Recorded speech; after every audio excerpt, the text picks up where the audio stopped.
저는 경기도에 살고 있는 30대 중반의 여자입니다. 최근에 있었던 일은 아니고 몇 년 전에 했던 잊을 수 없는 경험이 하나 있어서 오늘 사연으로 보내게 되었어요. 주제도 모르고 우리 집안을 무시하던 예비 시어머니 때문에 결국 파혼하게 된 제 이야기를 한번 들어보세요. 저는 20대 중반 나이에 임용이 되어 학교에서 아이들을 가르치고 있어요. 지금은 돌아가시고 안 계신 저희 엄마가 선생님이었던 영향을 알게 모르게 받았던 것 같습니다. 한참 예민했던 중학교 사춘기 시절에 엄마가 아파서 누워 계셨고 얼마 후 돌아가셨지만 그 빈자리를 아빠가 채워주시려고 많은 노력을 하셨어요. 그런 집안 환경이라 그런지 저도 아빠를 실망시키지 않으려고 더욱 열심히 공부를 하고 말썽 부리지 않으려 노력했던 것 같아요.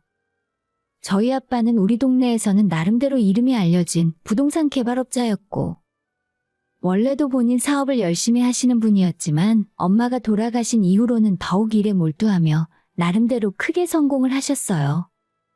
저는 잘 모르지만 그쪽 계통에서 일하시는 분들이라면 다들 우리 아빠 이름을 한 번쯤은 들어보셨다고 하더라고요. 하지만 그런 단순한 경제적인 성공보다 제가 아빠를 더욱 존경하고 사랑하는 이유는 한 번도 돈으로 사람을 차별하지 않고 지역의 봉사와 기부도 엄청 많이 하셨어요. 지역의 라이온스 클럽이라고 하는 곳에 회장도 오래 하셨고 어려운 환경에 있는 학생들에게 매년 장학금만 수천만 원씩 주셨습니다.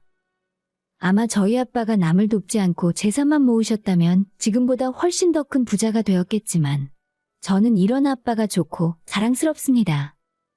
그 밖에도 항상 저한테 좋은 영향력을 끼치려 노력하시고 삶의 중요한 길잡이가 되어주셨던 것 같아요. 저는 아빠만큼 돈을 많이 벌지는 못하지만 첫 월급을 받았을 때부터 꾸준하게 정기 후원을 해오고 있고 항상 검소하게 살려고 노력합니다.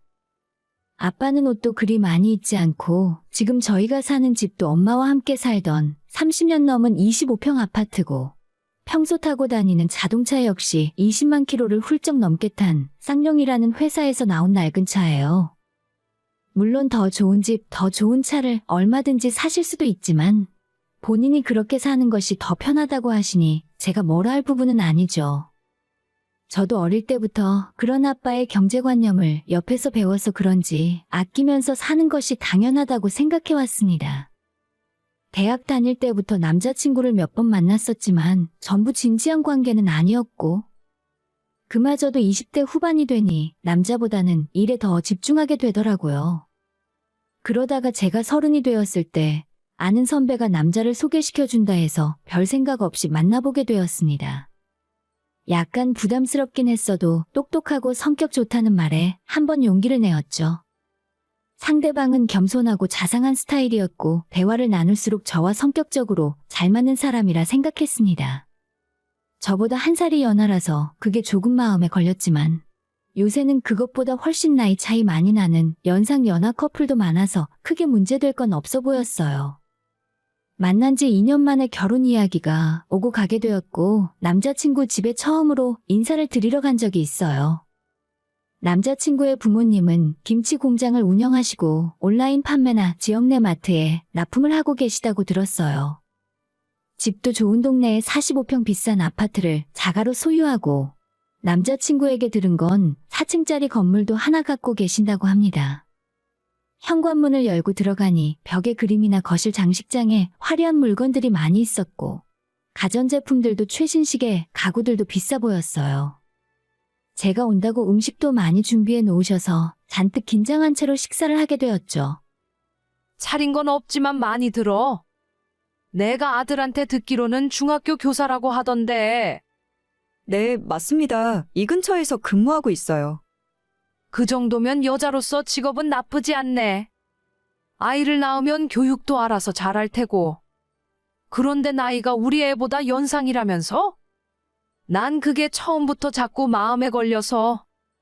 초면인데 너무 노골적으로 말씀을 하셔서 약간 제가 당황할 정도였어요. 그냥 이분들의 스타일은 그렇구나 생각하고 있었는데 이번엔 저희 부모님 이야기를 바로 또 하시더라고요.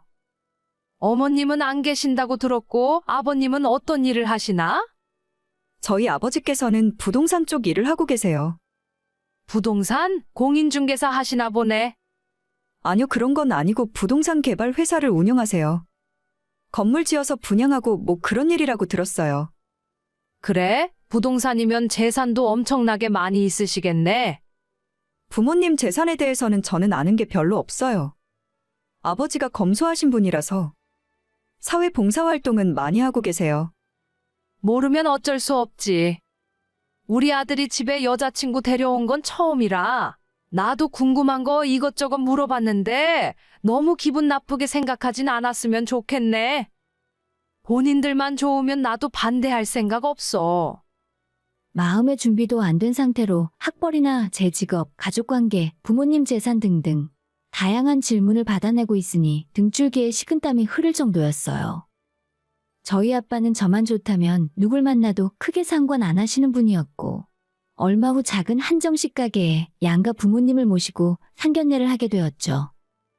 약속 장소에 남자친구네 식구들이 먼저 도착했고 저와 아빠가 조금 늦게 도착했는데 룸의 문을 열고 들어서니 예비 시어머니 눈치가 조금 이상했습니다.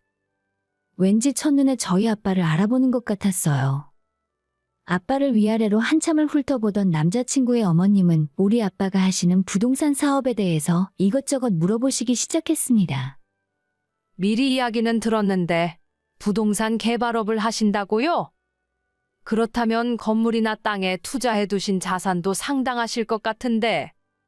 아닙니다. 저는 그냥 작게 하는 거라서. 별로 말씀드릴 것도 없네요.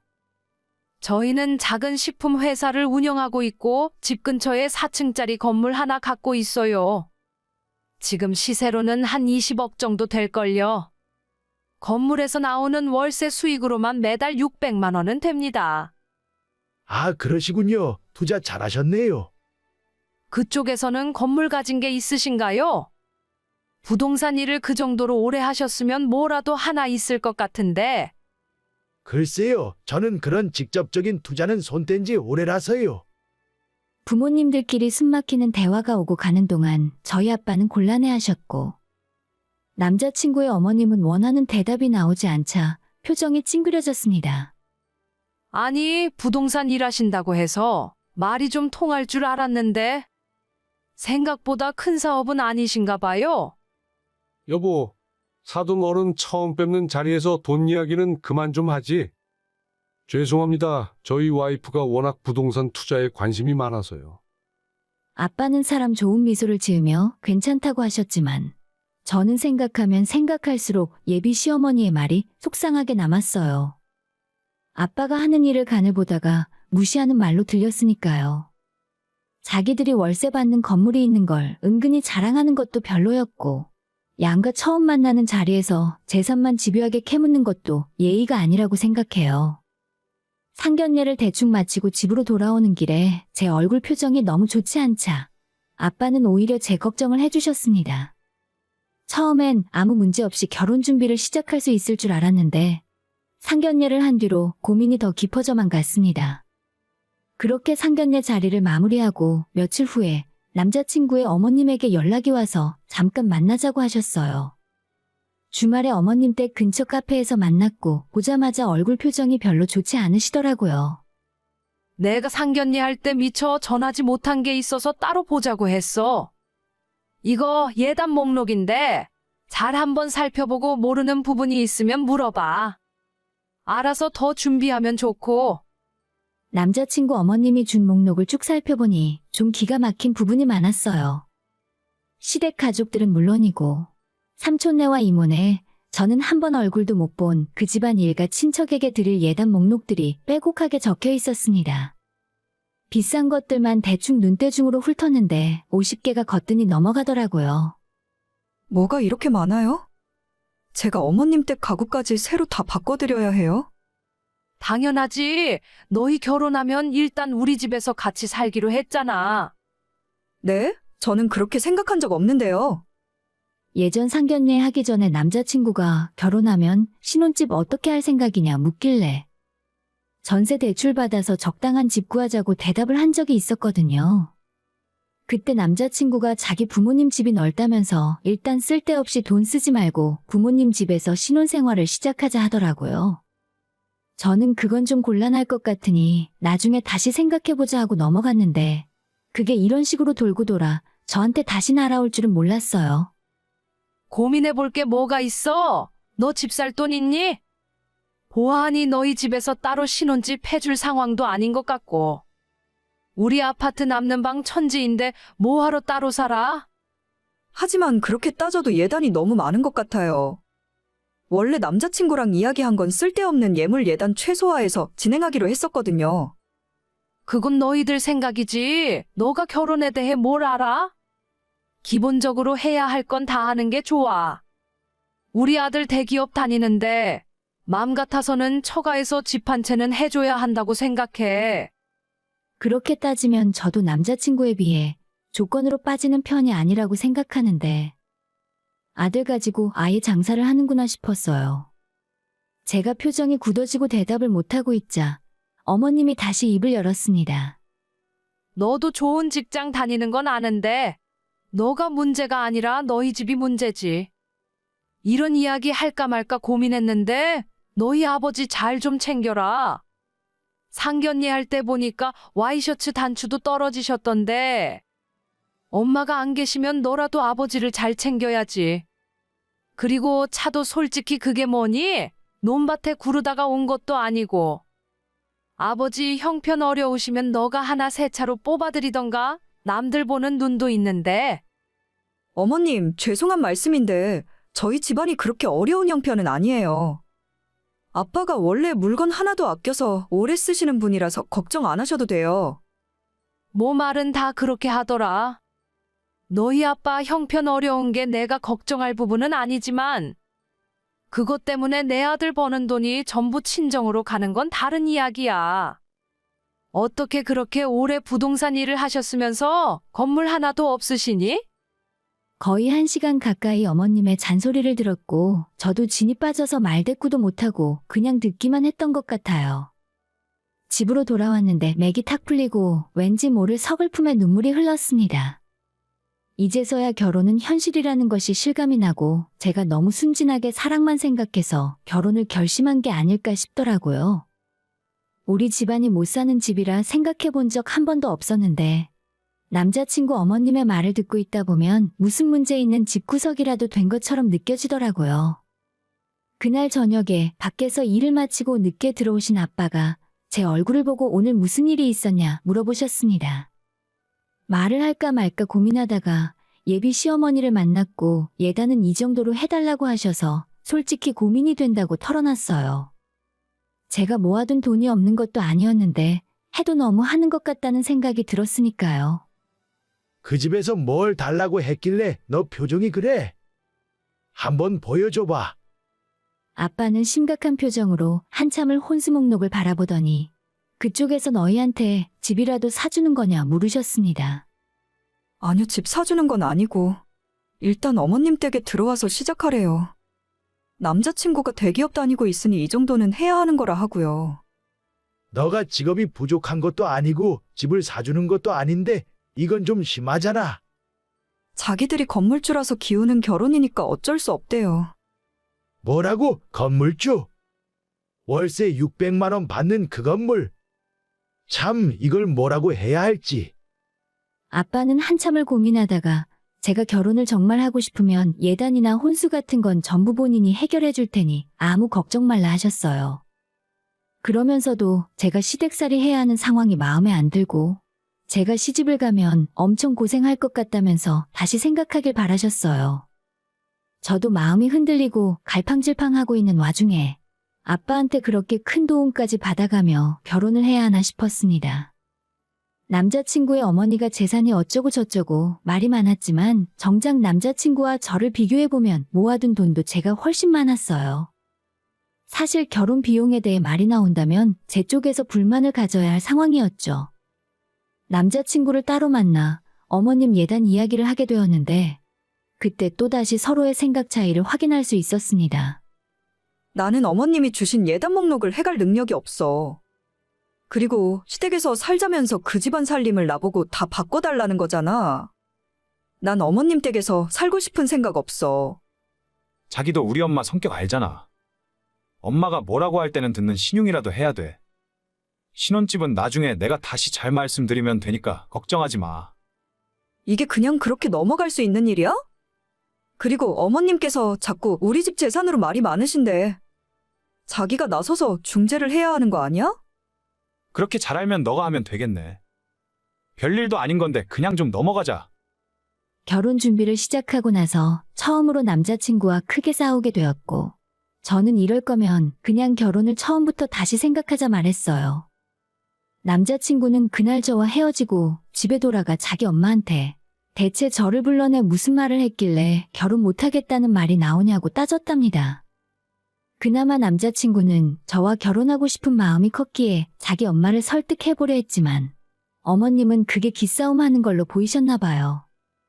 자기가 요구한 것에서 단 하나도 양보할 수 없다며 해오기 싫으면 결혼이고 뭐고 다 없던 일로 하라고 했답니다. 본인들은 조건도 훨씬 좋으니 아쉬울 게 하나 없다면서 끝까지 고집을 피우셨어요. 결혼 문제로 대립을 하다 보니 사이 좋던 남자친구와의 관계도 서먹해지기 시작했습니다. 남자친구의 어머니 그리고 저희 친정아빠도 탐탁치 않게 생각하시면서 서로 간의 입장 차이가 생기자 남자친구와 저는 종종 연락만 한 번씩 할 뿐 얼굴도 안 보며 오랜 시간을 보냈어요.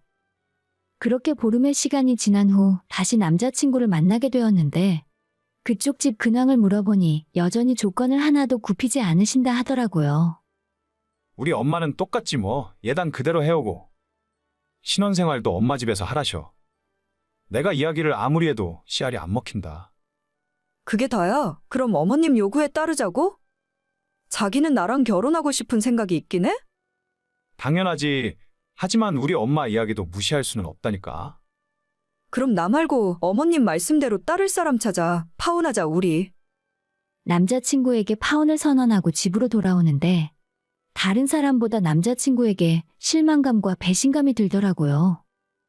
아빠는 그날 제 표정을 보고 또 무슨 일이 있냐며 물었고 그냥 별다른 말 없이 조건이 안 맞아서 결국 파혼하게 되었다 말씀드렸어요. 아빠는 슬퍼하는 제 얼굴을 가만히 보시다가 안방으로 들어가셨습니다. 그로부터 며칠 후에 저는 평소처럼 출근해서 일을 하고 있었는데 수업을 마치고 교무실로 돌아왔더니 제 핸드폰에 부재중 전화가 여러 통 찍혀 있었습니다.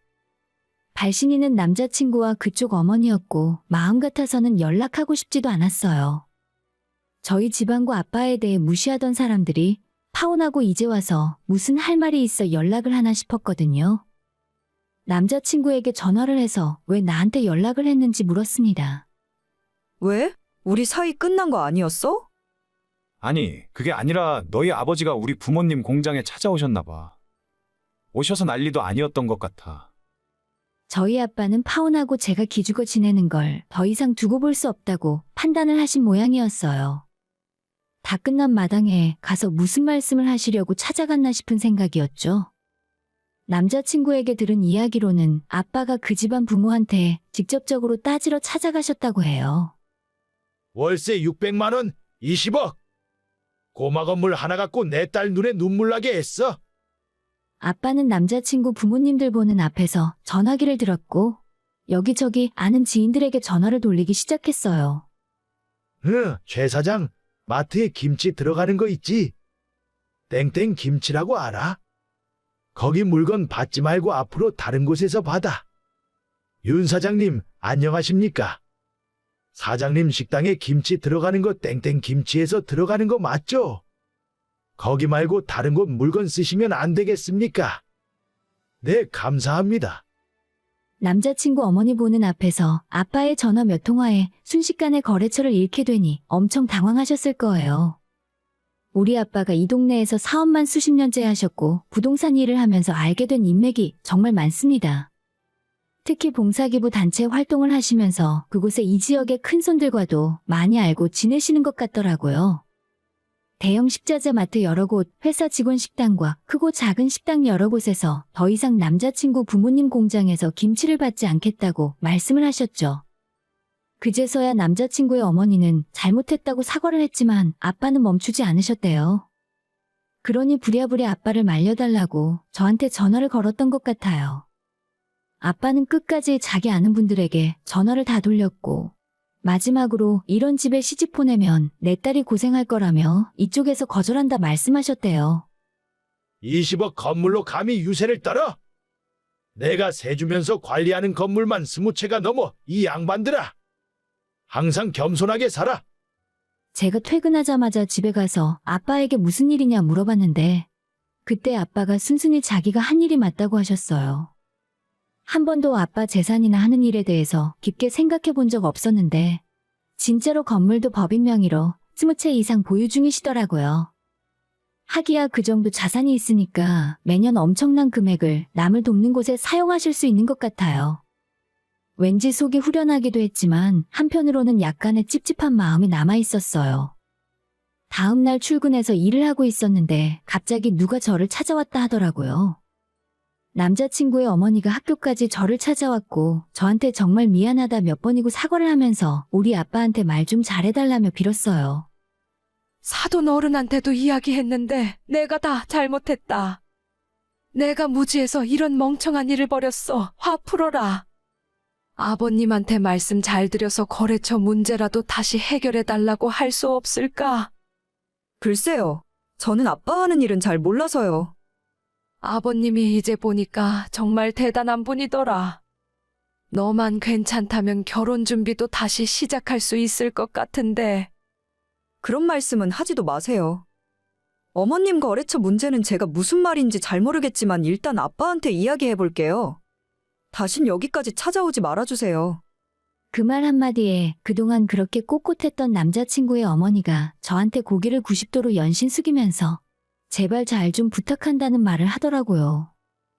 그날 저녁 집에 돌아가 아빠한테 거래처까지 끊는 건 너무 심한 일인 것 같다고 말씀을 드렸더니 안 그래도 아빠 역시 진짜로 밥줄 끊을 생각은 없었다 하셨어요.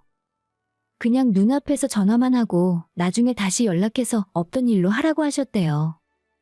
남자친구도 자기 엄마한테 무슨 말을 들었는지 다시 한번 만나보면 안 되겠냐 연락을 해왔고 저는 미련 두지 말고 깔끔하게 끝내자고 했습니다.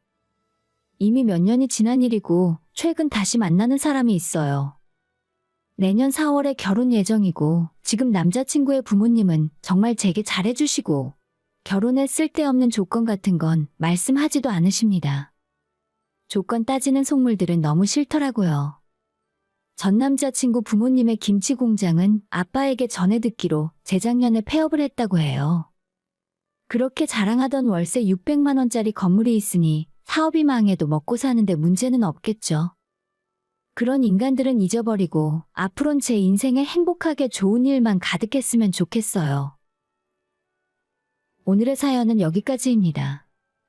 구독과 좋아요, 알림 설정 부탁드려요. 다들 행복하시고 좋은 하루 되세요.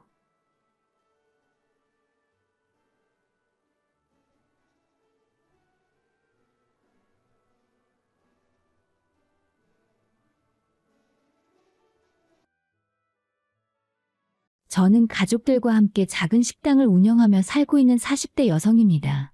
이 식당은 저희 할머니 때부터 대를 이어 내려온 곳으로 온 가족이 함께 땀 흘리며 정성을 다하고 있는 우리 식구들의 터전이기도 하지요. 동네 식당이지만 규모도 제법 있어 오랜 시간 단골로 찾아주시는 분들이 적지 않습니다. 식당의 인테리어나 구조는 소박하지만 오히려 손님들께서는 그런 모습 속에서 옛 정취를 느끼신다며 좋아해 주십니다. 그래서 저희도 처음 시작했을 때 그 모습 그대로를 지키기 위해 늘 애쓰고 있어요. 저 또한 어릴 적 부모님께서 땀에 젖은 앞치마를 두르고 일하시던 기억이 선명합니다. 그래서인지 이 공간은 저희 가족 모두에게 하나의 추억이자 삶의 뿌리 같은 존재이죠. 감사하게도 그런 정성과 노력 덕분인지 요즘처럼 자영업이 어렵다는 소문이 자주 들리는 와중에도 저희는 크게 부족함 없이 살아가고 있습니다. 물론 쉽지 않은 길이지만 스스로 이뤄낸 삶이기에 더 값지고 자랑스럽게 느껴지더라고요. 부모님께서도 항상 제게 그러셨어요. 스스로 땀 흘려 번 돈의 가치를 아는 사람이 되라고요. 저는 그 가르침 덕분에 몸이 고단해도 늘 성실하게 살아왔고 욕심 부리지 않고 제 삶에 만족하며 지내왔습니다. 하지만 제가 그렇다고 해서 세상 모두가 같은 마음은 아니더군요. 결혼을 하고 남편과 시댁 식구들과 함께 지내면서 그런 삶에 대한 태도 차이로 인해 당황스러운 순간들이 참 많았습니다. 저희 친정 식구들은 남의 것에 눈 돌리지 않고 자기 몫에만 충실한 편이었지만 남편과 시댁 쪽은 그렇지 않았습니다. 남의 형편을 부러워하고 자신들이 받는 걸 당연히 여기는 듯한 태도도 종종 보였어요. 결혼 생활 내내 그런 차이로 마음이 상했던 적이 적지 않았습니다. 특히 억울했던 건 제가 시댁에 소홀히 한 적도 없었다는 점이에요. 절대로 제 친정만 챙기지 않고 시댁 식구들에게도 공평하게 마음을 쏟고자 애썼습니다. 남편이 자기 가족을 소중히 여기는 만큼 저 역시 그 마음을 존중해주고 싶었거든요. 남편과 결혼한 이상 시댁 역시 나와 법적으로 얽힌 가족이고 그들을 차별하거나 무시할 이유가 없다고 생각했으니까요. 사실 저는 연애 시절부터 남편의 집안 사정을 어느 정도 알고 있었습니다. 시부모님은 은퇴하지 않고 여전히 일하고 계셨고 남편 역시 본인 월급에서 큰 부분을 부모님께 드리고 있었지요. 저는 그때는 그게 당연하다고 생각했습니다. 누구나 어느 집안이나 넉넉하게 살 수 있는 것은 아니니까요. 시아버지는 공사장에서 일용직으로 일하셨고 시어머니도 여러 식당을 전전하며 일을 하셨다고 들었습니다. 그렇게 고생해서 남편과 시누이까지 장성시킨 것을 보면 그 나름의 노력은 정말 대단하다고 생각했어요. 이제 와서 결과가 넉넉하든 아니든 자식 키우는 일 자체가 얼마나 헌신적인 일인지 저도 잘 알고 있으니까요. 그래서 저는 결혼하면서 시댁에 어떤 도움을 기대하지 않았습니다. 각자 형편껏 살아가는 것이라고 생각했으니까요. 오히려 시부모님께서도 며느리를 맞이하는 입장에서 아무것도 해줄 수 없다는 점을 민망해 하셨는데 그런 말씀을 해주시는 것만으로도 감사하다고 생각했습니다. 실제로 세상에는 시댁이 며느리에게 손 벌리려는 경우도 있다던데 그런 점에서 제 시댁은 양반이라 여겼습니다. 시누이는 저보다 2살 어렸고 20대 초반에 아이가 먼저 생겨 급하게 결혼한 케이스였어요. 저희가 결혼할 쯤에는 벌써 결혼 10년 차였고 아이도 셋이나 있었습니다. 역시나 형편은 좋지 않았고 아이 셋을 돌보다 보니 신우는 직장 생활로 돌아갈 엄두도 내지 못하고 늘 피곤해 지쳐있는 모습이었지요. 그런 사정 때문인지 시댁은 늘 어수선하고 분주했습니다. 처음 인사드리러 갔을 때도 신우의 아이 셋이 온 집안을 쿵쾅거리며 뛰어다녀 밥이 입으로 들어가는지 코로 들어가는지 모를 정도였어요. 시댁 식구들과 결혼 관련 이야기를 차분히 나눌 분위기가 아니었습니다. 그 와중에 신우는 자기 밥 먹기 바빠 보였고 아이들을 제지하려는 모습도 없어서 조금 놀랐던 기억이 납니다. 그날 시어머니는 신우를 안쓰러운 눈빛으로 바라보셨고 저는 그 시선을 보며 여러 가지로 복잡한 마음이 들었습니다. 분명 이 가족도 나름의 애환과 사연을 안고 살아온 사람들이겠죠? 아유, 얘 천천히 좀 먹어. 너 그러다 체하겠다. 시어머니의 말에도 시누이는 멈추지 않았습니다. 천천히 먹을 새가 어디 있어.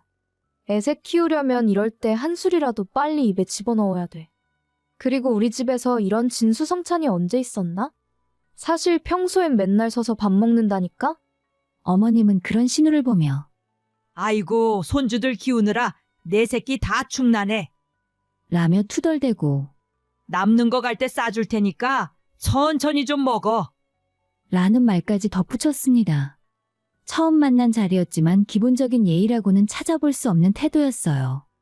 그런 딸의 모습을 그저 안쓰러운 눈빛으로 바라보는 시어머니의 표정을 보며 이분도 속이 참 복잡하시겠다는 생각이 들었습니다. 처음 보는 며느리감 앞인데도 시누이는 전혀 긴장감 없이 편하게 행동하더라고요. 이걸 가족처럼 편하게 대해주는 거라서 다행이라고 여겨야 할지 처음부터 선 넘는 건 아닌가 걱정해야 할지 참 헷갈리는 순간이었습니다. 한편으로는 마음 한켠이 불편했습니다. 나도 결혼하고 아이를 낳고 살다 보면 저렇게 되는 걸까? 그런 생각이 잠깐 스치기도 했죠. 하지만 곧바로 마음을 다잡았습니다. 애초에 저는 아이를 셋이나 낳을 생각은 없었고 결혼 이후에도 일을 계속할 생각이었으니까요. 나랑은 다른 인생이라며 애써 구분지어 마음을 정리했습니다. 솔직히 말해서 그날 시댁에서 본 풍경만으로도 제가 결혼 이후에 어떤 기대를 품는 건 스스로에게 웃긴 일이었습니다. 시댁에 무언가를 바라거나 바랄 수 있는 여유가 있는 상황은 아니었어요. 남편 역시 그런 형편 속에서 자라왔고 결혼을 위해 따로 많이 모아둔 것도 없었습니다. 그래서 우리는 신혼집은 무리하지 않고 전세로 시작하자고 마음을 먹었어요. 둘이 힘을 합쳐 살 집을 마련하는 것이니 매매는 현실적으로 어렵더라고요. 게다가 남편 쪽에서 마련한 자금이 부족하다 보니 결국 제가 일하며 모아둔 적금에서 더 많은 금액을 부담하게 됐습니다. 하지만 그런 부분 때문에 남편이 괜히 미안해할 것을 생각하니 그냥 마음 편히 쓰기로 했어요. 이미 저를 위해 늘 미안해하던 사람이었고 더는 그런 마음 갖지 않게 해주고 싶었거든요. 어차피 함께 살아갈 집인데 제 돈이라고 아까워할 이유도 없었습니다. 그렇게 전셋집을 알아보는 방향으로 결정하고 있을 때 뜻밖의 손길이 다가왔어요. 바로 저희 친정 부모님이었습니다. 엄마, 아버지 그 사람이랑 이미 다 얘기했어요. 우리끼리 힘으로 결혼 준비하겠다고. 제가 그렇게 말렸지만 부모님의 생각은 다르셨습니다. 그래도 자식 시집 보내는데 부모가 아무것도 안 해주는 게 말이 되니? 딸을 아끼는 마음은 역시 말릴 수 없는 사랑이었습니다. 딸을 시집 보낸다는 게 부모로서 얼마나 많은 감정이 오가는 일인지 그 마음을 저는 누구보다도 잘 알고 있었습니다. 하지만 한편으로는 또 염려도 되었죠.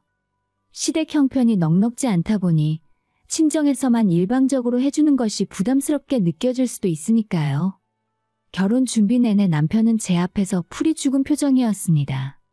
자신이 부족하다고 좋은 걸 해주지 못한다고 미안해하는 그의 마음을 저는 누구보다도 잘 알고 있었지요. 저희 부모님은 저에게 들어가는 돈을 아깝게 생각하시는 분들은 아니셨지만 그럼에도 시댁 쪽에선 전혀 손을 보태지 못하는 현실이 남편에게는 부담일 수 있었습니다. 그런 저의 마음을 아셨는지 어느 날 아버지께서 조용히 말씀하셨어요.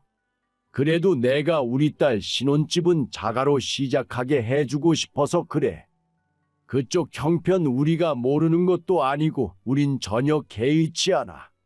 솔직히 그런 아버지의 심정이 너무나 이해되었습니다. 어릴 적부터 저를 공주처럼 아끼고 우리 딸은 세상에서 제일 잘난 남자 아니면 절대 못 보내. 라고 하시던 분이셨어요. 그런 아버지에게 지금의 남편은 마음에 들지 않으셨을지도 모릅니다. 티를 내진 않으셨지만 마음속에선 아파하셨을 것 같아요. 그래서 저는 어렵게 시어머니에게 조심스레 이 이야기를 꺼냈습니다. 의외로 시어머니께서는 생각보다 긍정적인 반응을 보이셨습니다. 아이고, 사돈께서 그렇게 해주신다면 우리야 감사하지. 우리가 형편이 못돼서 못해드리는 게 마음에 걸리기는 해도 사돈 입장에서도 딸 시집 보내면서 아무것도 안 한다는 게 여간 마음에 걸리셨겠네. 그래도 우리 애가 형편이 안 되니 너희 쪽에서 집 해주시는 거면 정말 감사한 일이다. 시어머니는 그렇게 말씀하시며 다소 민망해하셨지만 말끝에 살짝 올라간 입꼬리는 감출 수 없어 보였습니다. 저희 쪽에서 더 많이 해드리는 걸 껄끄러워하시기보다는 아들이 자가에서 신혼생활을 시작한다는 사실이 기쁘신 듯했습니다. 평생 전세살이만 하셨던 두 분께는 그 자체로 하나의 자부심이셨을 테니까요. 쓸데없는 자격지심 없이 그렇게 솔직하게 말씀해 주셔서 저도 마음이 한결 편안해졌고 친정 부모님께도 감사한 마음이 더 깊어졌습니다. 결혼 후에도 친정 부모님은 저희 부부를 참 많이 챙겨주셨어요. 앞서 말씀드렸듯이 저희 집은 제법 이름난 식당을 하고 있어서 저와 남편 모두 새벽부터 밤늦게까지 일하는 나날이 이어졌습니다. 아침은 서로 출근하느라 건너뛰기 일쑤였고 퇴근 후에는 늦은 저녁을 준비하느라 늘 피곤에 절어 있었지요. 그런 저희를 안쓰럽게 여기셨는지 친정엄마는 반찬이 떨어질까봐 바리바리 싸주시곤 했습니다. 엄마 무슨 음식을 이렇게 많이 하셨어요? 그냥 식당에서 먹는 반찬 조금만 싸주셔도 충분한데. 너 좋아하는 거 몇 개랑 정서방 좋아하는 거 몇 가지 더한 것뿐이야. 별것도 아니야. 이게 어떻게 별거 아니에요. 엄마 잘 시간까지 줄여가며 반찬하신 거 다 티나요.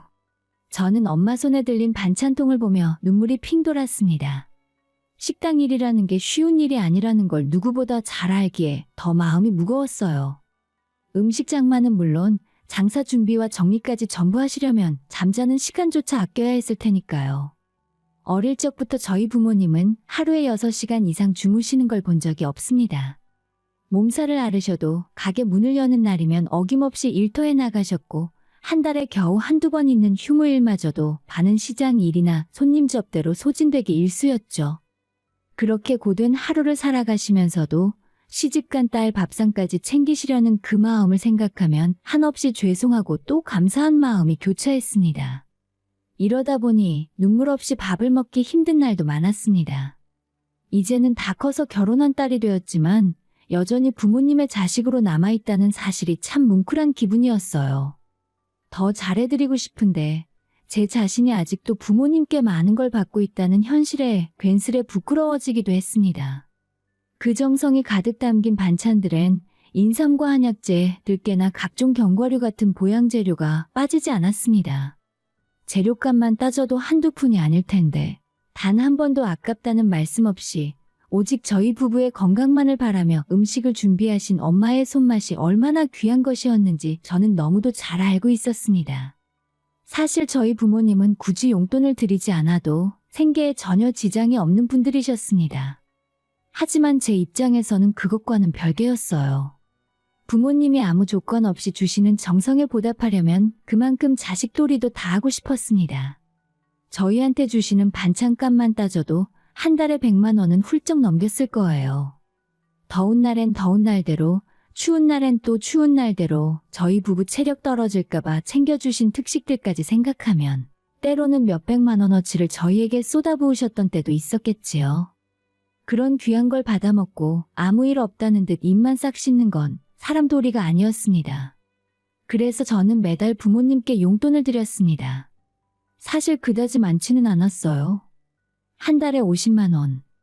제 월급과 살림살이를 고려하면 더 드리기 어려웠지만 그것마저도 드리지 않으면 제 마음이 편치 않더라고요. 물론 친정만 챙길 수는 없었죠. 결혼은 양가의 만남이니까요. 시댁도 형편이 좋지 않았기에 남편과 상의를 해서 시댁에도 같은 금액을 생활비 겸 용돈으로 드렸습니다. 친정과 시댁 각각 50만 원씩. 양가 합해 월 100만 원을 지출하는 셈이었기에 저희 부부에겐 적지 않은 부담이었지만 이게 우리가 지켜야 할 균형이라 믿었습니다. 뭘 우리한테까지 보내니? 나나 네 아빠나 이런 거 바라고 챙겨준 것도 아닌데. 그래도요, 엄마. 이거라도 안 하면 내가 어떻게 엄마가 해준 것들을 받아먹어요. 정서방하고도 다 얘기된 거예요. 얼마 되지도 않는 돈이니까 자꾸 사양하지 마시고 그냥 받아주세요.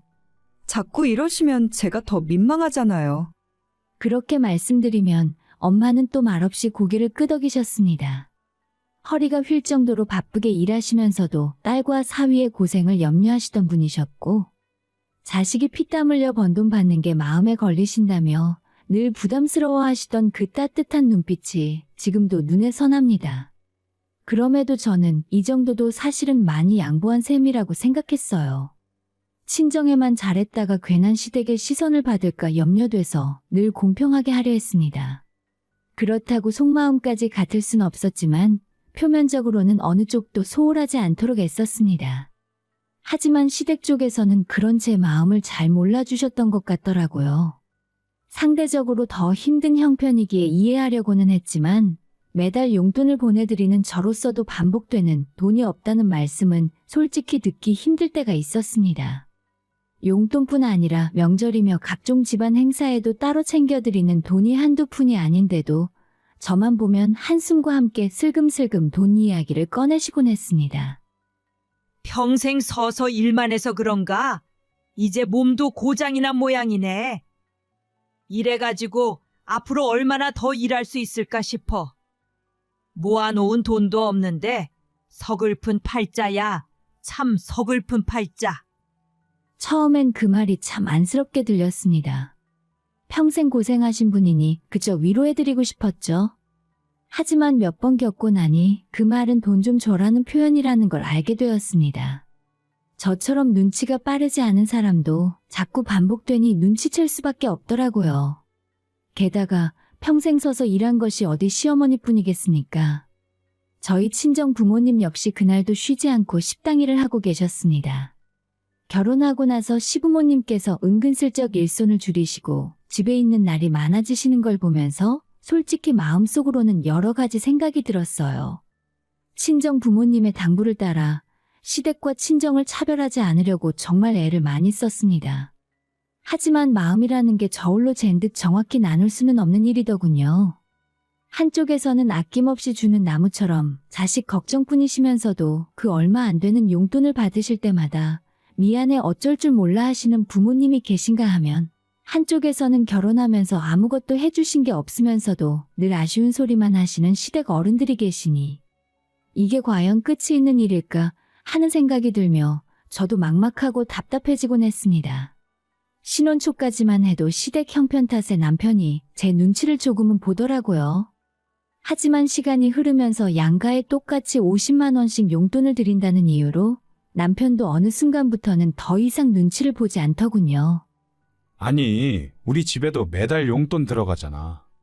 똑같이 장인 장모님한테도 해드리고 있는데 그 얘긴 좀 아닌 것 같다. 그건 좀 다르잖아. 우리 집에서 가져다 먹는 반찬만 해도 그게 도대체 얼마짜린데. 그걸 단순히 돈으로 똑같이 계산하는 건 좀 그렇지 않아? 제가 이렇게 말을 꺼내면 남편은 대꾸할 말이 없는 듯 잠시 입을 다물었다가도 이내 표정이 굳어지는 걸 보며 그의 속에도 불만이 쌓였다는 걸 느낄 수 있었습니다. 하지만 그런 불만까지 제가 감싸 안을 수는 없었어요. 솔직히 자기네 집보다 우리 엄마 반찬을 더 개눈 감추듯 먹어치우는 남편을 보면 그저 헛웃음만 나올 뿐이었습니다. 그렇게 친정에서는 늘 애틋하고 미안한 마음이 느껴졌지만 시댁에서는 어쩔 수 없이 거리감이 들었어요.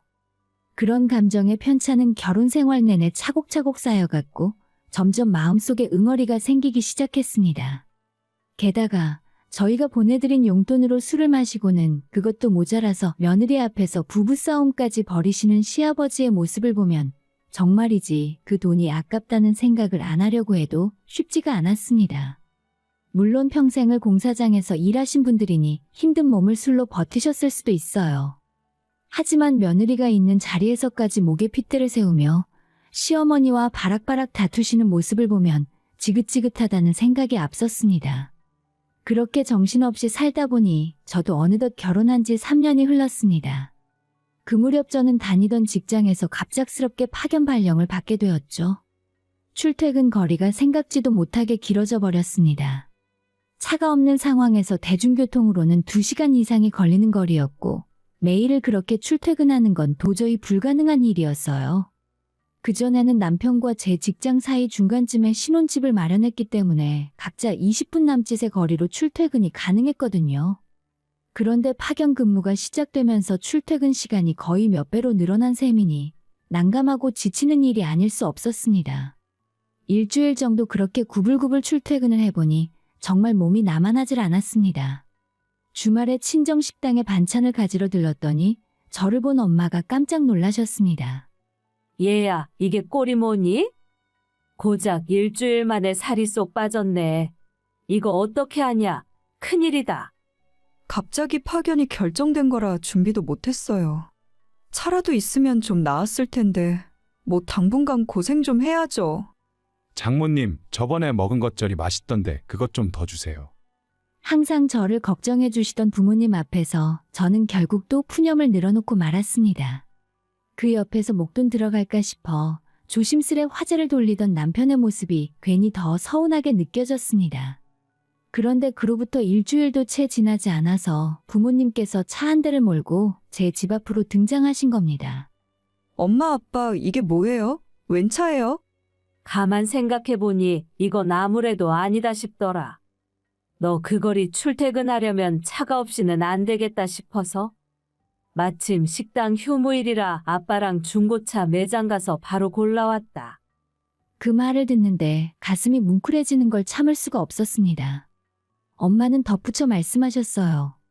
마음 같아서는 새 차로 해주고 싶었지. 근데 요즘 보니까 새 차는 몇 달씩 기다려야 한다고 해서 급한 대로 1년밖에 안 된 상태 좋은 중고차로 골랐어. 말이 중고차였지 상태도 좋고 정말 새 차처럼 보이더라고요. 차도 경차처럼 작은 게 아니라 커다랗고 튼튼해 보이는 SUV였기 때문에 차값이 결코 적은 금액이 아니라는 걸 단번에 알 수 있었죠. 저희 부모님이 어떤 마음으로 그 차를 결제하셨을지 생각하니 눈물이 핑 돌았습니다. 세상에, 그래도 이게 돈이 다 얼마야? 우리가 딸내미한테 용돈까지 받았었는데 이 정도는 해줄 수 있지. 엄마는 그렇게 웃으시며 말씀하셨습니다.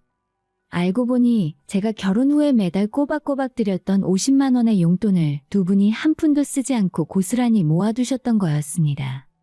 그거 얼마나 된다고 그냥 쓰지 그러셨어요. 너한테 받은 건데 우리가 그 돈을 어떻게 쓰니? 내 새끼가 얼마나 고생해서 번 돈인데. 그 말씀을 들으니 그만 눈물이 핑 돌았습니다. 그 50만 원이라는 돈이 제 부모님께는 얼마나 소중하고 무거운 정성이었는지 그제야 더 깊이 느껴졌습니다. 생각해보면 그 모은 돈이 아무리 쌓였다 한들 자동차 한 대 값에 비하면 턱없이 부족했을 겁니다. 결국은 그보다 한참 더 큰 돈을 보태셔서 차를 마련하신 것이었지요. 시댁에 비해 친정에서 받은 게 너무 많다고 이미 마음이 무거웠던 터에 차까지 덜컥 받게 되니 감사하면서도 죄송스러운 마음이 뒤섞여 울컥했고 저를 다정히 토닥이시던 부모님의 손길에 또 한 번 마음이 무너졌습니다. 그럴 거 없어, 우리 딸. 새 차도 아니고 고작 중고차 하나 해줬다고 우리 딸이 이렇게 눈물까지 보이네. 감사해요, 엄마, 아빠. 정말 두 분 아니면 누가 저한테 이렇게까지 해주세요? 부모님께 정말 잘해야겠다는 다짐을 그날은 마음속으로 몇 번이고 되뇌었습니다. 물론 지금까지도 그랬지만 앞으로는 정말 평생 더 잘해드려야지. 이 마음은 쉽게 지워지지 않더라고요. 이런 부모님 밑에서 태어나 살고 있다는 사실만으로도 저는 이미 세상에서 가장 큰 복을 받았다는 생각이 들었습니다. 최근 시댁과 남편의 태도에 지쳐 속상했던 감정들이 우리 부모님의 크고 따뜻한 사랑에 그만 녹아내리는 것 같았어요. 그날 남편 역시 눈이 휘둥그레졌습니다.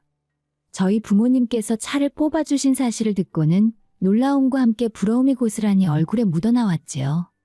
장인어른 장모님 정말 대단하시다. 이 차가 중고로 사도 한두 푼 하는 것도 아닌데 이런 걸 그냥 뚝딱 해주시다니. 여전히 남편에게 남아있던 서운한 감정이 완전히 사라진 것은 아니었지만 저렇게 부러워하는 모습을 보니 안쓰러운 마음도 들었습니다. 남편은 부모님께 뭔가를 드리는 쪽이지 이렇게 받아본 적이 없었으니까요. 아마 앞으로도 그런 일은 기대하기 어려울 테지요. 그런 상황을 생각하니 저 사람도 참 짠하다는 생각이 들었습니다. 어쨌든 친정 부모님 덕분에 출퇴근길이 훨씬 수월해졌어요. 몸이 편해진 것도 컸지만 무엇보다 나는 사랑받는 자식이라는 마음의 힘이 생긴 게 더 컸습니다. 그 차는 제 첫 차이기도 했고 부모님이 주신 차였기에 아끼고 또 아끼며 타야겠다고 다짐했죠. 그런데 그 차를 시어머니가 탐내기 시작하셨을 때는 정말이지 말문이 막힐 정도였습니다. 저희 부모님이 차를 뽑아주신 바로 그 다음 주말에 시댁으로부터 연락이 왔습니다. 어쩐지 남편도 눈치를 살피며 조심스레 시댁에 가자고 하더니 집에 도착하자마자 현관 앞에서부터 시어머니가 팔짱을 끼고 서 계셨습니다. 그 시선이 예사롭지 않았습니다. 마치 뭐 하나 따져야겠다는 듯한 눈빛이었지요. 너 집에서 차 뽑아줬다며? 그 말에 저는 어리둥절했습니다.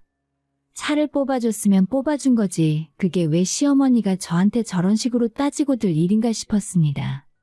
누가 보면 그 차를 시어머니 지갑에서 꺼낸 돈으로 산 줄 알겠더군요. 게다가 결혼 이후 저는 시댁에서 제대로 받은 것 하나 없었습니다. 매달 용돈만 꼬박꼬박 보내면서 시어머니 생신이면 선물과 현금도 빠짐없이 챙겼고 반대로 제 생일은 전화 한 통으로 대충 넘어가곤 했습니다. 그렇게 쌓인 서운함이 적지 않았는데 제가 친정에서 차를 받았다는 이유만으로 저를 흘겨보며 복도 많다는 식으로 말하니 입맛이 뚝 떨어졌습니다. 네, 받았어요. 요즘 출퇴근이 너무 힘들다고 하니까 저희 엄마 아빠가 걱정되셔서 해주셨어요. 저한텐 정말 감사한 일이죠. 그랬더니 시어머니가 바로 쏘아붙이듯 말하셨습니다. 넌 참 복도 많아. 조금 징징대면 차까지 뚝딱 사주는 부모도 있고 말이야. 그 말에 담긴 시기와 질투는 숨길래야 숨길 수 없을 정도였습니다. 무슨 명목으로 이런 말을 들어야 하는지 도무지 이해가 가지 않았어요. 하지만 거기서 끝이 아니었습니다. 그렇게 자식한테 차까지 턱턱 사주는 부모라면 용돈도 필요 없겠네? 그렇게 잘 먹고 잘 사는 양반들한테 뭐하러 돈을 보내? 이제부터 친정에 보내던 용돈은 그만하고 그 돈은 전부 우리 쪽으로 보내. 이번 달부터는 사돈한테 보낸 것까지 우리한테 보내라고. 순간 저는 귀를 의심했습니다. 이게 대체 무슨 소립니까? 저한테 돈이라도 맡겨놓으셨던 건가요? 사실 제가 친정과 시댁의 균형을 맞추려고 용돈을 공평하게 드린 것도 어디까지나 저희 배려에서 비롯된 일이었습니다. 저희 부모님이 인격자이시기에 시댁과의 형평을 고려해서 조심스레 맞춰온 거였죠. 그런데 이제 와서 친정에 주던 50만 원까지 시댁으로 보내라니요. 그럼 결국 한 달에 100만 원을 오롯이 시댁에 보내라는 말 아닙니까? 그것만 해도 어처구니가 없는데 용돈에 이어 차까지 내놓으라 하더라고요. 그리고 그 차는 당분간 우리 딸이 타고 다니자. 요즘 문화센터에 강의하러 다니잖아. 늦은 시간에 버스 타기 무섭다고 하던데 잘 됐네. 이건 정말 염치 없는 요구였습니다. 사람이 아무리 염치가 없어도 정도가 있죠. 저도 모르게 목소리가 격앙되었습니다. 어머님, 그건 정말 아니죠. 그걸 왜 달라고 하세요? 그리고 그동안 저희 친정에서 저희에게 해주신 게 얼마인데요. 몸에 좋으라고 보양식이며 음식이며 해주신 것만 해도 수천만 원은 좋게 넘었을 겁니다. 그걸 다 제쳐두고 이제 와서 그 돈까지 어머님께 드리라고요? 그게 말이 되나요? 제 말에 발끈한 시어머니 앞을 남편이 막아서며 중재를 하겠다고 나섰지만 그 입에서 나온 말은 오히려 기름을 붓는 격이었습니다. 자기 무슨 말을 그렇게 해? 우리 엄마가 뭘 그렇게 틀린 말 하셨어? 그리고 솔직히 당신 친정은 식당도 잘 되고 우리 집보다 훨씬 여유롭잖아. 그런 집에 굳이 용돈 드릴 필요 없잖아. 더 필요한 쪽이 조금 더 쓰면 되지. 순간 숨이 턱 막혔습니다. 정말 이 사람이 이렇게밖에 말을 못하나 싶었죠. 정말 배은망덕하네. 우리 엄마가 만든 음식을 처먹을 때는 그렇게도 잘 먹더니 은혜 갚을 땐 입 싹 씻고 모른 척해? 이 와중에 내 편은커녕 어머님 편만 드네. 그래서 저도 그동안 속에 쌓인 말들이 쏟아져 나왔습니다. 같은 식구끼리 사정 다 알면서 그런 식으로 나오는 게 맞아요? 차만 해도 그래요. 당신네 집 사람들은 여태 차 없이도 잘만 살았잖아요. 우리 부모님이 제가 걱정돼서 해준 건데 당신들한테 그걸 넘기라고? 신우가 차 필요하다고요? 그렇게 필요하면 당신네가 해주세요. 왜 제 차를 넘기라 말아요? 제가 목소리를 높이자 그제야 시어머니와 남편은 놀란 듯 말을 잃었습니다. 그동안 참아왔던 제가 처음으로 반항을 했더니 그들은 당황하기 시작했어요. 이럴 줄 알았으면 진작 이렇게 했어야 했어요. 솔직히 당신네 식구들 남의 집 귀한 딸 데려다 놓고 뭘 해줬습니까? 나한테 생활비 타 쓰고 돈 없다며 용돈 받아 쓰고 반찬까지 받아먹고 생색내기만 했지. 이제는 제 부모님이 해준 차까지 넘보는 그 염치 없는 태도는 정말 기가 막히네요. 이 지긋지긋한 현실이 이제서야 제대로 눈에 들어오기 시작했고 저는 드디어 결심을 굳히게 되었어요. 됐습니다. 저 오늘부로 이 집 며느리 그만둘게요. 그리고 당신하고도 이혼이야. 바로 서류 준비할게. 이혼이라는 말에 두 모자의 입이 딱 벌어졌어요. 그 순간 저는 확신했습니다. 이 사람들 자신들이 뭘 잘못했는지도 모르고 여기까지 온 거구나. 그 후 저는 남편을 놔두고 혼자 시댁을 나왔고 남편은 저희 집 현관문 앞에서 울며불며 매달렸지만 저는 단호했습니다. 그동안 참았던 시간만큼 확실하게 끝내야 했거든요. 이혼 준비는 곧바로 시작했고 남편에게도 문자를 보냈습니다. 너희 집에 알게 모르게 들어간 돈, 우리 부모님한테 받아먹은 반찬값 다 계산해서 청구서 보낼 테니까 준비하고 있어. 우리 부모님이 내게 준 차까지 뺏으려 했던 일은 그거 협박죄로 넘어가기 전에 당신 어머니부터 나한테 제대로 사과하라 그래. 그 문자에 남편은 황급히 답장을 보냈습니다. 여보, 내가 다 잘못했어. 장인어른 장모님한테 받은 거 모른 척한 거 미안해. 용돈도 차 얘기도 다 내 잘못이야. 제발 한 번만 만나서 얘기하자. 다시는 그러지 않을게. 하지만 그건 늦은 변명이었습니다. 저는 그 메시지를 증거자료로 남겼고 그 덕에 깔끔하게 이혼을 성사시킬 수 있었죠. 결국 결혼 생활 내내 제 쪽에서 들어간 돈이며 감정이며 무엇 하나 작지 않았기에 이혼 과정도 제게 유리하게 흘러갈 수밖에 없었습니다. 당연히 집은 저희 부모님이 사주신 제 명의 집이니 남편은 집에서 쫓겨나서 본가에 들어가 살게 되었어요. 그들이 지금껏 공짜로 누리던 것을 약간 회수했을 뿐인데 참 많은 걸 되찾은 기분이었습니다. 이제 와서 생각해보면 그저 제가 너무 호구였던 거죠. 이혼으로 모든 관계를 정리한 뒤 더 이상 그들의 얼굴을 보지 않아도 된다는 사실에 마음이 편했습니다. 무엇보다 전 남편과의 사이에서 아이가 생기기 전에 끝낸 것이 천만다행이라는 생각이 들더라고요. 이제 저는 다시 친정 부모님과 함께 집안일을 돕고 가족들과 정직하게 하루하루를 살아가고 있습니다. 힘들지만 서로를 아끼고 존중하는 사람들이 곁에 있다는 것이 그게 얼마나 값지고 귀한 행복인지 저는 지금 진심으로 느끼며 살아가고 있어요.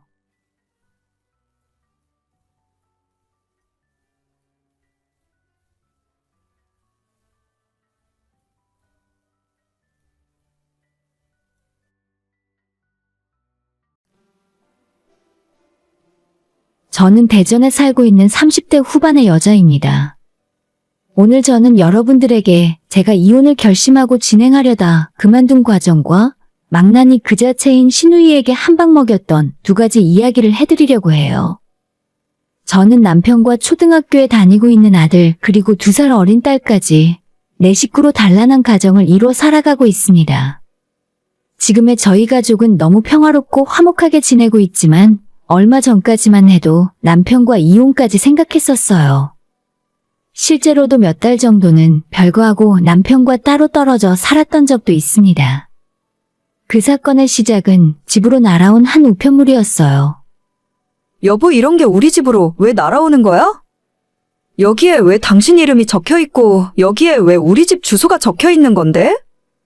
이거 나한테 정확하게 설명 못하면 각오 단단히 해야 할 거야. 아니, 이게 어떻게 된 거냐 하면 일단 화부터 내지 말고 내 말을 한번 들어봐. 제가 왜 이렇게 화가 났냐 하면 어느 날 갑자기 저희 집에 독촉장이 날아왔어요. 은행으로부터 날아온 독촉장이었죠. 그 안에 적힌 내용은 담보대출건에 대해 정해진 날짜까지 상환이 이루어지지 않으면 우리 집이 경매로 넘어간다는 내용이었습니다. 혹시 살면서 이런 경험을 해보신 분들이 계실까요? 저는 정말 처음이었고 독촉장을 받았을 때 심장이 발등까지 쿵 하고 떨어지는 기분을 느낄 수가 있었습니다. 온몸에 피가 싸그리 마르는 느낌이 들었고 손에서는 식은땀이 났습니다. 그 종이를 들고 남편이 퇴근하고 돌아오기만을 기다리고 있었죠. 대출받은 사람으로 남편 이름이 떡하니 적혀 있었는데 저는 완전히 금시초문인 일이었습니다. 아이들 앞에서 싸우는 모습 보이기 싫어서 일단 친정에 미리 맡겨놨어요. 집에는 퇴근한 남편과 둘만 남아있었죠. 아무것도 모르고 태연한 표정으로 귀가를 했던 남편은 제가 내민 독촉장을 확인하고 얼굴이 사색으로 변했습니다. 당신이 저지른 일 맞구나? 대체 왜 필린 거야? 나한테 말 한마디 없이 무슨 대단한 일에 쓰겠다고. 당신 진짜 미쳤어? 우리 애들 아직 초등학교도 안 들어갔어. 근데 이거 어떻게 해결할 거야? 차라리 회사 그만두고 퇴직금으로 해결이라도 해봐. 퇴직금 없어. 이미 퇴직금도 다 털어넣었거든. 당신한테 진작 이야기하려고 했는데 자꾸 타이밍을 못 잡겠더라. 내가 투자를 해서 더 좋은 집으로 이사 가려고 한 거야. 근데 분명히 오른다고 했는데 계속 떨어지더라고. 연애 시절부터 항상 성실하던 사람이었고 지금껏 주식이니 코인이니 이런 곳에 손을 댄 적이 없었기 때문에 남편이 이런 투자로 돈을 날릴 거라고는 한 번도 생각하지 않았어요. 그런데 그런 남편이 저 몰래 투자를 해서 큰돈을 다 날렸다 하더라고요. 대출을 못 갚으면 퇴직금이라도 땡겨 받아오라 했는데 회사는 이미 저한테 말도 없이 그만둔 상황이었고 그렇게 받은 퇴직금 역시도 본전을 찾겠다며 싹 다 집어넣었고 이미 다 날린 상황이었어요. 상상도 해본 적 없던 일을 하루아침에 겪고 나니 눈앞이 캄캄해지는 기분이었죠. 결혼하고 난 뒤에 2번의 유산을 경험했고 첫째 아이를 가지면서 직장을 그만두고 그 뒤로는 육아와 살림에 전념을 하면서 살았습니다. 이제 와서 제가 다시 직장을 구한다고 해도 시간이 얼마나 걸릴지 몰라요. 아직 어린아이가 2이나 있는데 진짜 막막하더라고요. 졸지에 집도 잃고 경제적인 부분을 책임지던 남편이 직장까지 그만두고 백수가 되어버렸으니 순식간에 인생이 나락으로 떨어졌습니다. 여러분들이 저와 같은 상황을 겪게 된다면 어떤 선택을 하셨을까요? 제가 당시에 할 수 있었던 최선의 선택은 남편을 포기하고 아이들을 지키는 방법뿐이었습니다. 여보, 잠깐만. 진정 좀 하고 나랑 이야기 좀 더 해보자니까. 내가 당신이랑 우리 애들 없으면 어떻게 살아? 나도 수습할 방법을 찾고 있다니까. 정말로 내가 죽을 죄를 지었어. 어떻게든 해결해볼게. 마지막으로 한 번만 믿어줘. 당시에 제가 할 수 있는 선택은 짐을 싸서 나와 남편과 별거하는 것이었습니다. 만약에 아이들 없이 남편과 단둘이 사는데 이런 일을 겪었다면 어떻게든 해결을 할 수 있을 거예요. 물론 싸우고 화를 냈겠지만 2사람이 고생하고 힘을 모으면 어떻게든 회복하고 다시 살아갈 수 있었겠죠. 하지만 죄 없는 우리 아이들에게 고생을 시키고 싶진 않았습니다. 못 볼 꼴 보느니 이대로 아이들 데리고 친정에서 지내는 게 맞겠다 싶었어요. 간단한 짐가방을 싸들고 아파트 밖으로 나서는 저를 붙잡고 남편은 보낼 수 없다며 울고불고 난리를 피웠어요. 말 그대로 바짓가랑이를 붙들고 늘어지더라고요. 그런 남편을 뿌리치고 나왔고 남편은 그대로 아파트 앞까지 따라 나오며 가지 말라 하는 겁니다. 지금이야 남편과 문제를 다 해결했고 그때의 남편을 생각하면 저도 울컥하는 기분이 들기도 하지만 당시엔 너무 화가 나서 그런 생각이 들지도 않았어요. 그저 무턱대고 사고를 저질러버린 남편이 미웠고 저는 당장 아이들과 어떻게 살아야 할지 그 생각에만 몰두해 있었죠. 아이들과 친정에서 살기 시작했고 사실상 남편과는 이혼 단계에 접어든 것과 다름없었습니다. 남편은 하루가 멀다 하고 저희 친정집에 찾아와 저와 우리 부모님께 무릎을 꿇고 빌었습니다. 그렇게 울고불고 며칠 동안 빌었는데 저도 그렇고 저희 친정 부모님까지 이 정도로 큰 사건 앞에서 남편을 용서할 수가 없었습니다. 물론 저희 부모님은 이혼까지는 너무 성급한 것 같다고 당분간은 한번 지켜보고 있자 하시더라고요. 사위가 바람을 피운 것도 아니고 돈 문제면 본인이 스스로 해결할 수 있는지 기다려보는 시간을 가지라 하셨습니다. 부모님 말씀이 틀린 게 없다는 건 저도 알고 있었어요.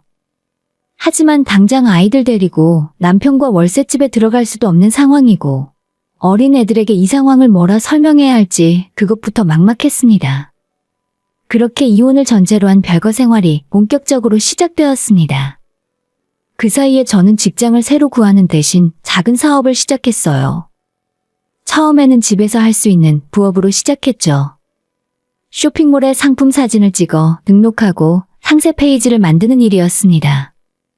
예전에 하던 일도 대기업 쇼핑몰 관리 업무를 해봤기 때문에 그걸 살려서 일을 할 수가 있어요. 어린 아이들을 두고 출퇴근하는 일은 할 수가 없었기 때문에 집에서 일을 하면서 돈을 버니 좋더라고요. 그렇게 반년 가까운 시간이 흘렀고 이 정도 시간이 되자 속으로 생각이 많아졌습니다. 이제는 정말 남편과 계속 같이 살지 아니면 이혼을 하고 혼자 살아갈지 결론을 내려야 하는 타이밍이었어요. 남편과의 관계도 있지만 무엇보다 아이들이 혼란스러워하기 시작했습니다. 하루는 저희 친정아빠가 저를 불러 앉혀서 이렇게 말씀을 하시더라고요. 너도 이 정도 했으면 됐어. 김서방도 반성 많이 하는 것 같은데 이제 다시 합쳐라. 애들도 더 이상 아빠랑 떨어져서 살면 안 돼. 김서방이 이런 상황에서 매달 끊기지 않고 돈을 보내는 것만 봐도 기본 성품이 착실한 사람이야. 남편과 이제 화해하고 다시 합가하라는 말씀이셨죠? 남편은 제가 친정에서 아이들과 지내기 시작한 뒤로 매달 꾸준히 돈을 보내왔었어요. 본인도 어려울 텐데 그 상황에서도 한 달에 200만 원씩 보내주고 있었습니다.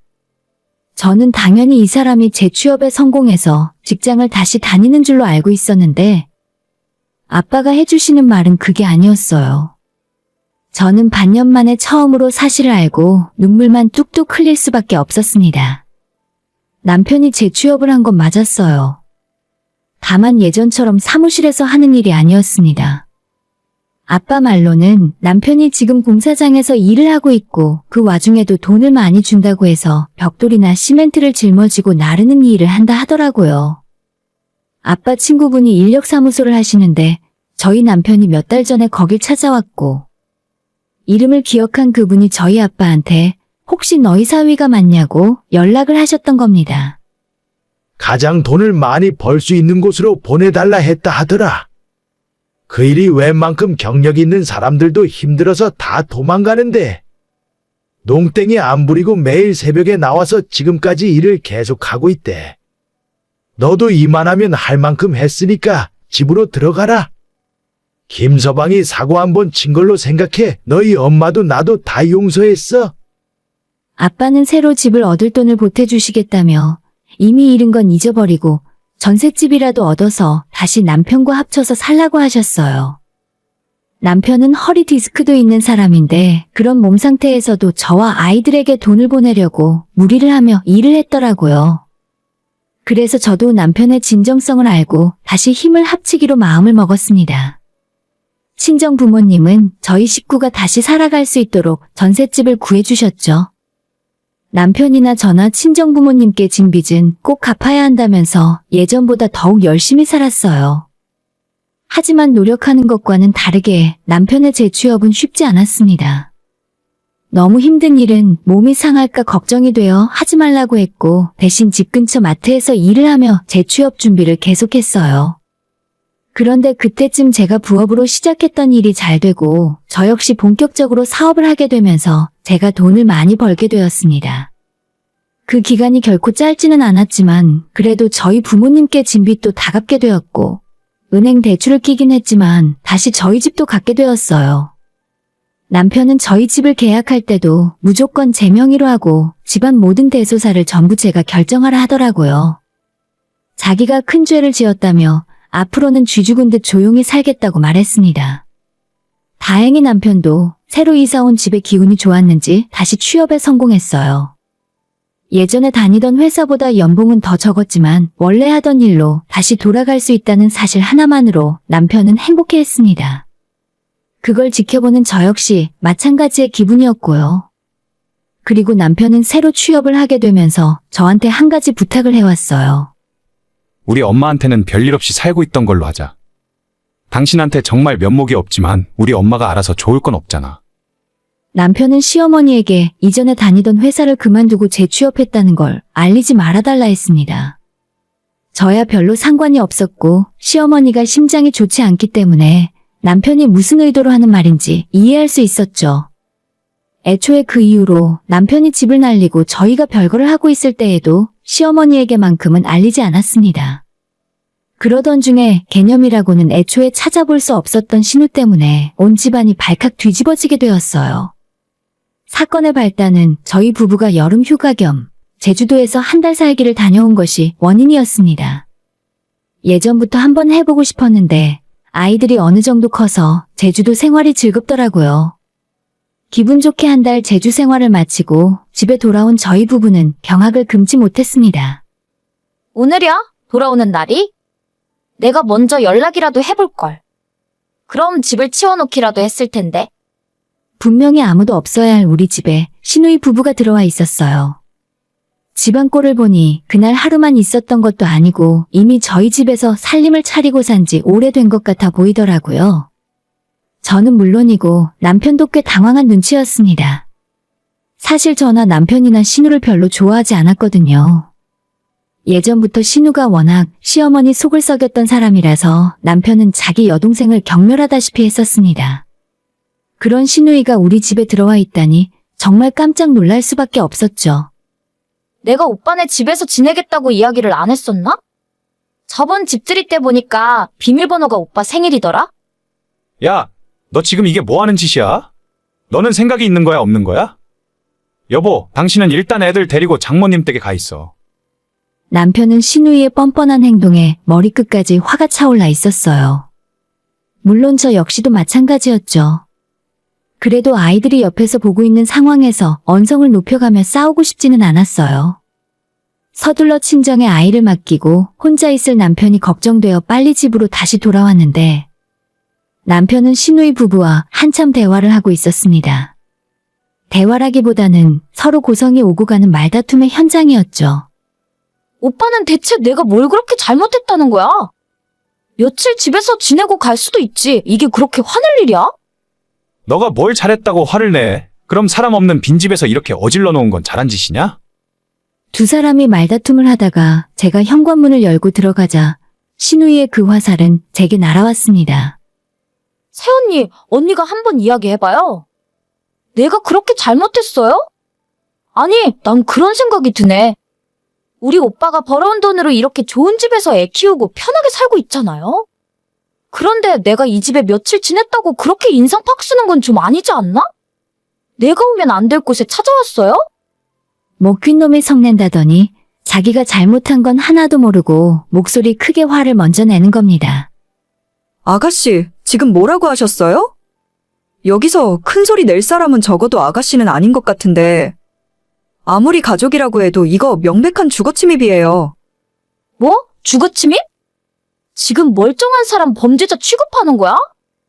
내가 내 오빠 집에 온 건데 너가 무슨 권리로 나보고 나가라 말아야? 신우는 주거침입이라는 말을 듣고 완전히 이성을 잃고 광분하기 시작했습니다.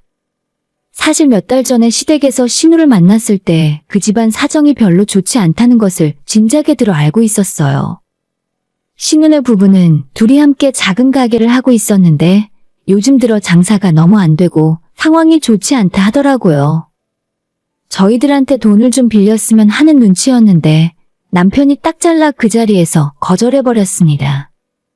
남편은 자기 동생이 분명 돈을 허투루 써버리고 우리들한테 돈을 빌려달라고 하는 거라며 혹시라도 저한테 따로 연락해서 돈 빌려달라 하면 절대 빌려주지 말고 거절하라 했습니다. 아마 이번에는 집을 다 날려버리고 오갈 데가 없어져서 우리 집에 와서 지낸 것 같았어요.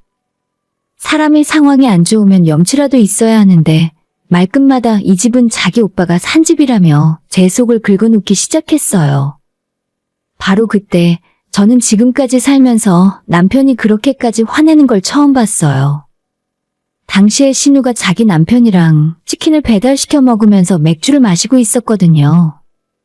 남편이 식탁에 있는 맥주잔을 집어들고 신우 얼굴에 확 끼얹어 버렸습니다. 오빠 미쳤어? 이게 무슨 짓이야? 형님 아무리 그래도 이건 아니죠. 가족간이라지만 이건 선을 넘으셨어요. 저희도 잘못한 부분이 있어서 참고 넘어가려 했는데 고소 한번 해볼까요? 서로 어떻게 되는지? 신우이 부부는 정말 부창부수라는 말이 딱 맞았습니다. 능력 없는 것도 비슷하고 성격 모난 것도 비슷하고 똑같이 게으르고 염치가 없는 것까지 비슷했죠. 신우의 남편은 저희 남편을 고소하겠다며 핸드폰을 들어 사진을 찍기 시작했어요. 경찰에 당장 신고하겠다, 우리 남편을 고소하겠다고 소리를 질러댔습니다. 저희 남편은 오히려 그 두 내외에게 더 큰 소리를 질러버렸어요. 고소 한번 해봐. 너 안 하기만 해. 어차피 나도 무단주거 침입으로 고소할 참이었으니까. 그리고 너 방금 전에 새언니한테 한 말 그대로 똑같이 다시 해봐. 너희 새언니가 결혼하고 지금까지 얼마나 고생을 했는데. 제발 고소 좀 해라. 고소하고 너랑 나랑 인연 끊고 살자.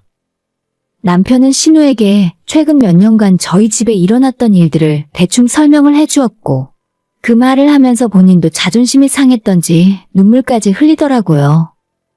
그동안 아무렇지도 않게 지내고 있었지만 남편이 제게 갖고 있었던 죄책감은 아직도 덜어내지지 않았던 것 같았습니다. 신우는 자기 오빠의 말을 듣고 잠시 동안 아무 말 못하고 벙쪄 있었어요. 그런데 정말 웃긴 건 신우는 자기 오빠가 고생을 했다는 사실에는 별 관심도 없었고 제가 사업에 성공해 큰돈을 벌었다는 소리만 귀담아 듣더라고요. 잠깐만, 언니. 와, 진짜 이 언니 대단하네. 그러니까 지금 언니가 집도 사고 오빠가 사고 친 것도 언니가 다 갚았다고? 언니가 무슨 돈을 어떻게 벌어요? 집에서 애 키우면서 놀고 먹은 거 아니야? 지금 현금 얼마나 있어요? 정말 온몸에 소름이 쫙 돋는 기분이었죠. 그 와중에 저한테 돈이 얼마나 있는지 물어보는 신우를 보며 이게 과연 사람이 맞나? 사람의 탈을 쓴 짐승이 아닌가 싶었습니다. 사람이 너무 싫어지고 혐오감이 들면 인간으로 보이지도 않더라고요. 그때 제 눈에는 신우가 딱 바퀴벌레처럼 보였어요. 정말 역겨웠고 인간으로 보이질 않았습니다. 내가 얼마를 벌었던지 그게 뭐가 중요해요. 그거 아가씨한테 10원짜리 한 장 갈 일도 없으니 기대하지 마요.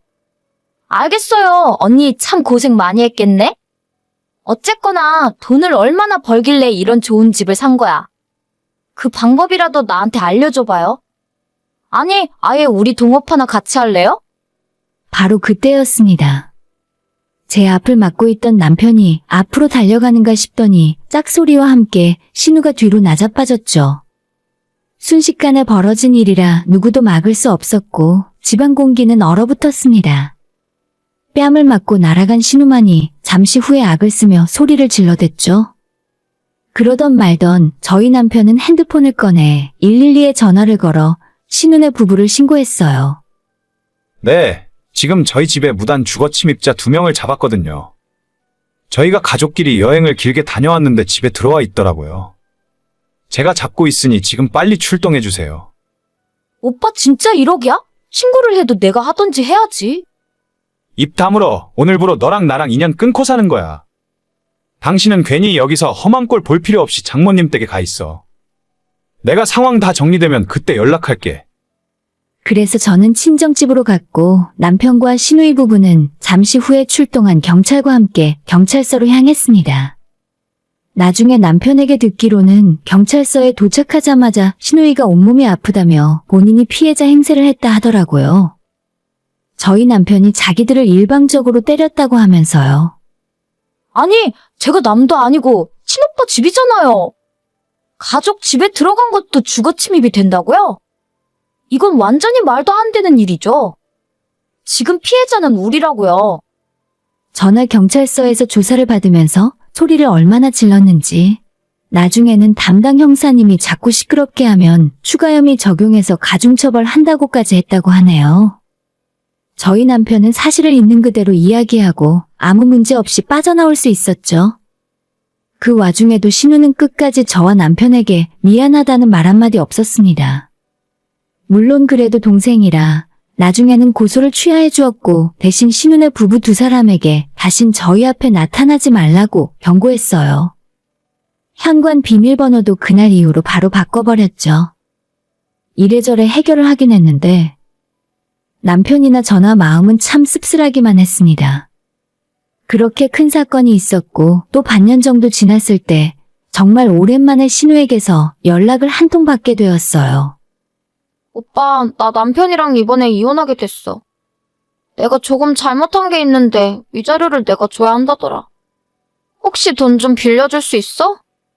남편은 그 말 듣자마자 전화를 바로 끊어버렸고 나중에 어머님 통해서 들었는데 신우가 집안이 쫄딱 망한 뒤에 바람을 피우다가 걸렸답니다.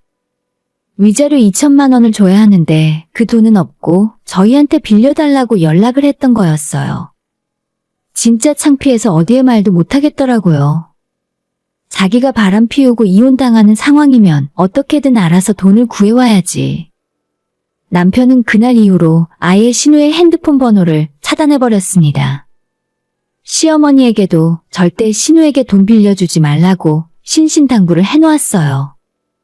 남편과 저는 그 이후로 지금까지 아무 문제 없이 잘 지내는 중이고 신우는 정말 그날 이후로 연락이 완전 끊겼어요. 시어머니가 종종 신우와 연락을 하고 있는 것 같은데 저희는 전혀 궁금한 것도 없고 어떻게 지내는지 알고 싶지도 않아요. 이제 와서 하나 바람이 있다면 우리 식구 사이에 별다른 큰 문제 없이 아이들 키우며 평범하고 행복하게 사는 것 하나뿐입니다. 가정이 한번 뒤집어질 뻔하다 되살아나니까 이제는 평일에 열심히 일하고 휴일이 되면 남편과 2 아이들과 놀러 다니는 일상이 얼마나 행복한지 알 것 같아요. 앞으로도 항상 이렇게만 지냈으면 좋겠습니다. 오늘의 사연은 여기까지입니다. 구독과 좋아요, 알림 설정은 많은 힘이 됩니다. 다들 행복하시고 좋은 하루 되세요.